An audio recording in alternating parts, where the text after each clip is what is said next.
lanjut mengenai wacana pembatasan akte PPAT adalah misal dalam satu daerah ada 10 PPAT, namun bank belum tentu memakai 10 PPAT itu, bisa saja yang dipakai hanya 2, sedangkan transaksinya besar. Dalam setiap hari bisa mungkin satu notaris bisa sampai 20-30 akta.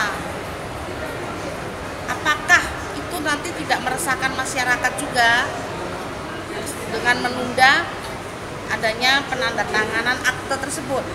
Nah, makanya dalam pembuatan wacana pembatasan akta itu harus diperhatikan aspek ekonomi, aspek sosial, aspek hukum ya, kemudian dan aspek-aspek lain dengan mengajak para stakeholder yang terkait dengan tugas kita sebagai seorang PPAT. Karena PPAT di sini juga merupakan pejabat umum ya. Jangan sampai nanti kita dianggap tidak bisa melayani masyarakat dengan baik.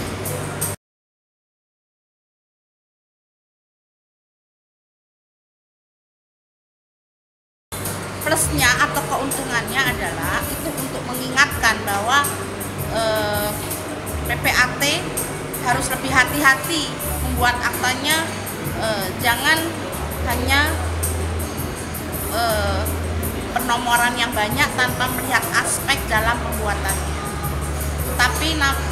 Tetapi minusnya adalah ya tadi, kalau pembuatan pembatasan akta itu tidak mengajak para stakeholder, perbankan, developer, nanti bolanya di PPAT.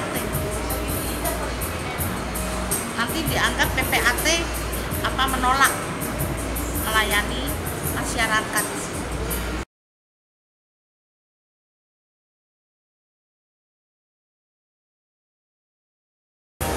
Dalam pengangkatan PPAT itu bagus harus memperhatikan di mana notaris itu ditempatkan. Itu tahun 1998 itu pernah diterapkan, di mana Menteri Kehakiman mengangkat notaris setelah ada SK PPAT, karena pada waktu itu yang ujian terlebih dahulu adalah PPAT.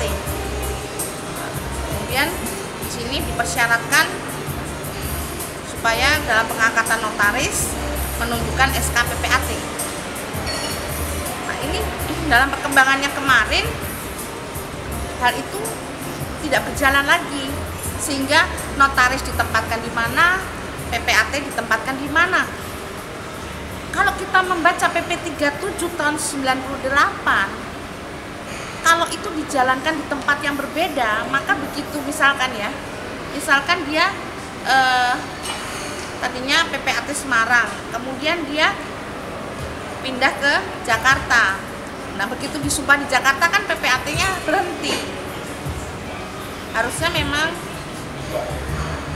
kalau kita mau melihat di PP 37 tahun 98, kalau dia diangkat di tempat yang berbeda harus berhenti kan, yang lama. Contoh, kemarin notaris diangkat katakanlah di Kabupaten Bogor, SK PPAT-nya di Tangerang Selatan. Dua-duanya disumpah berbeda. Yang PPAT-nya tetap disumpah di Tangerang Selatan, yang notarisnya tetap di Kabupaten Bogor. Jadi seorang notaris yang notabene juga PPAT, dia punya dua wilayah kerja yang berbeda. Nah, itu juga melanggar pasal 17. Pasal 17 jelas, notaris dilarang merangkap jabatan di mana wilayah jabatan PPAT-nya berbeda. Tapi ini yang terjadi, pemerintah mengangkat di tempat yang berbeda. Nah, kalau mereka paham terhadap aturan pasti takut, oh saya harus milih salah satu ini, tidak bisa dua-duanya, karena nanti kalau melihat aturan di PP 3798 tidak bisa, melihat aturan di pasal 17 Undang-Undang Jabatan Notaris tidak bisa. Tapi kalau dia tidak mempunyai rasa takut atau dia tidak melihat aspek kepastian hukum di aktenya, ada mungkin yang menjalankan terus seperti ini.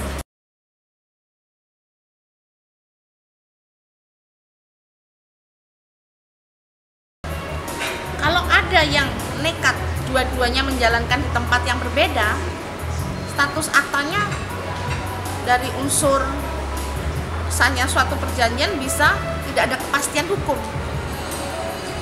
Nah, ini kan berbahaya sekali kalau nanti jadi alat bukti di pengadilan ternyata tidak ada kepastian hukum dan ini dipatahkan karena wilayah kerja yang berbeda seperti ini. Yang dirugikan adalah masyarakat. Sehingga di sini saya ingin pemerintah di era sekarang betul-betul mengkaji dalam hal pengangkatan notaris dan PPAT. Kalau perlu Kementerian Agraria seperti dulu duduk bersama dengan Kementerian Hukum dan HAM untuk mensinkronisasi dalam pengangkatan notaris dan PPAT. Kalau memang ternyata dia sudah terlebih dahulu diangkat katakanlah di Kabupaten Bogor, ya. Ternyata PPAT-nya di Kabupaten Bogor itu sudah full. Nah, itu harus dicarikan jalan keluar. Nggak mungkin yang sudah full itu menyesuaikan notaris yang ternyata di situ sudah tidak ada formasinya. Jadi harus diberikan solusi.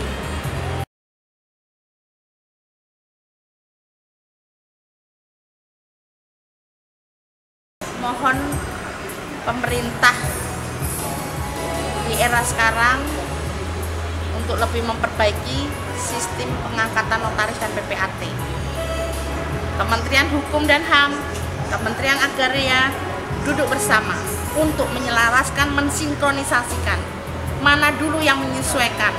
SK PPAT menyesuaikan SK notaris atau SK notaris menyesuaikan SK PPAT. Jadi di sini harus betul-betul dikaji bersama-sama dua kementerian ini. Karena apa? Ini semua untuk kepentingan rakyat juga. Kita ini notaris PPAT ini melayani masyarakat, kepanjangan tangan dari pemerintah, mendukung good governance. Good governance itu kan salah satu unsurnya adalah akuntabilitas, ya.